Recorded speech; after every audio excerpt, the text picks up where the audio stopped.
High বন্ধুরা, দেশ থেকে যারা দেখছো বা দেশের বাইরে থেকে যারা দেখছো তাদের সকলকে রং-বেরং 24 চ্যানেলে স্বাগত জানাচ্ছি। সকালে সমস্ত কাজকর্ম হয়ে গেছে, আমি এবারে রান্না বসিয়ে দিয়েছি। জলখাবারও খাওয়া হয়ে গেছে। এই দেখো রান্না কি হবে। প্রথমে দেখায় ভাত আমার হয়ে গেছে, ভাত উপর দিয়ে দিয়েছি, ফ্যান ঝরাতে দিয়েছি। আর এখানে আমি একটা চচ্চড়ি বানাবো। চচ্চড়িতে কি দেবো দেখো। এখানে উচ্ছে ভাজা বসিয়ে দিয়েছি। চচ্চড়িতে উচ্ছে, বেগুন বড়িও ভেজে রেখে দিয়েছি।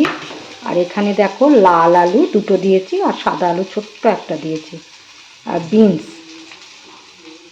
এটা দিয়ে সব দিয়ে একটা চচ্চড়ি করব, খেতে খুব ভালো লাগে। আর এখানে দেখো একবারে নুন দিয়ে শুধু সেদ্ধ ডাল, নুন আর একটা কাঁচা লঙ্কা দিয়ে সেদ্ধ ডাল।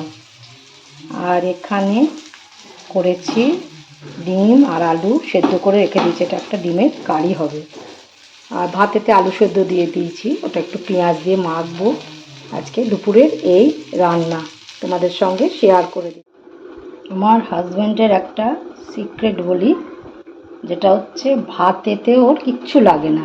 এই যে দেখো একটু আলু সেদ্ধ দিয়েছি, আর এখানে যে প্লেন সেদ্ধ ডাল করেছিলাম সেই ডাল দিয়েছি এক বাটি। আর এখানে দেবো একটু ঘি আর নুন। এখানে চচ্চড়ি করেছি, এখানে ডিমের কারি করব, এগুলো সব কিচ্ছু লাগবে না, শুদ্ধ এই দিয়েই ভাত খাওয়া হয়ে যাবে ওর। এই সিক্রেট থালিটা তোমাদের কেমন লাগলো জানাবে। ওর খাবার কোনো জ্বালা নেই, কোনো ঝামেলা নেই আমার, কিন্তু আদার্স লোকেদের জন্য করতে হয়। দেখো আমার রান্না বান্না সমস্ত কমপ্লিট। ডিমের কারি, চচ্চড়ি ডাল তো শেয়ার করেছি আগে, ডিমের কারিও হয়ে গেছে। আর ভাতেতে আলু সেদ্ধ যেটা দেওয়া আছে সেটা খাবার সময় মাখবো। আমার হাজব্যান্ডের খাওয়াও অল্প, আর ও অল্পতেই সন্তুষ্ট। ও বলে আমার মাছ মাংস ডিম কিচ্ছু ভালো লাগে না, একটু আলু সেদ্ধ আর ডাল সেদ্ধ করে দিও।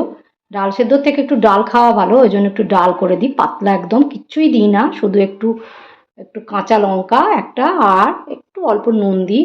নুন দিয়ে ওই ডাল সেদ্ধটাই ওকে করে দিই, ওটাই ও তৃপ্তি করে খায়। এই সিক্রেটটা কিন্তু কাউকে বলো না। এই ব্লগটা যদি তোমাদের একটুখানিও ভালো লেগে থাকে তাহলে তোমরা লাইক করো, শেয়ার করো, সাবস্ক্রাইব করো। তোমরা ভালো থেকো, সুস্থ থেকো, সাবধানে থেকো। Love you all. Bye bye. অন্য ব্লগে দেখা হচ্ছে।